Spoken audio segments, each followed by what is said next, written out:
ఈ సర్వేలో నమోదైన కుటుంబాల ఆధారంగా రాష్ట్రంలో 3,54,77,554 మందిని సర్వే చేయడం జరిగింది.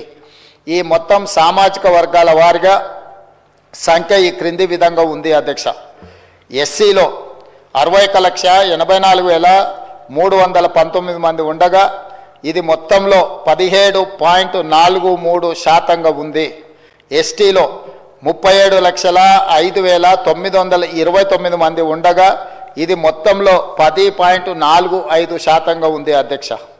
బీసీ ముస్లిం మైనారిటీ మినహా 1,64,09,179 ఉండగా ఇది మొత్తంలో 46.25% ఉంది అధ్యక్ష. ముస్లిం మైనారిటీలో బీసీలు 35,76,588 ఉండగా ఇది మొత్తంలో 10.08% ఉంది అధ్యక్ష. ముస్లిం మైనారిటీలో ఉన్న బీసీలను కలుపుకుంటే మన రాష్ట్రంలో మొత్తం బీసీలు 56.33% ఉంది అధ్యక్ష.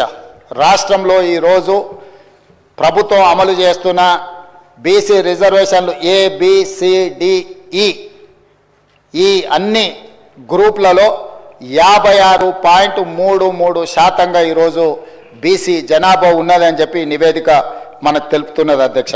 ముస్లిం మైనారిటీలో ఓసీలు 8,80,424 ఉండగా ఇది మొత్తంలో 2.48% ఉంది.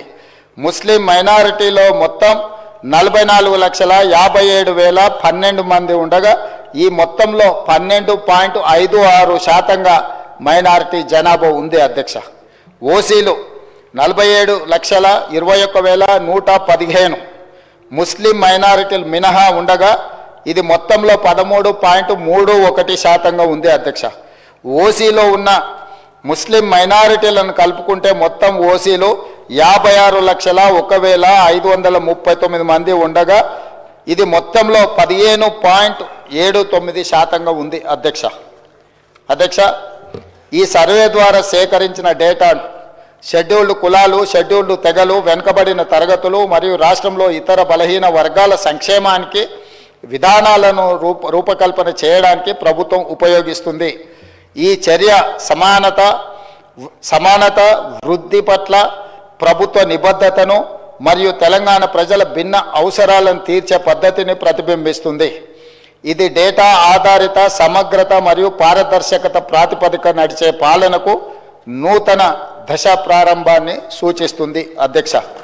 Please subscribe .news.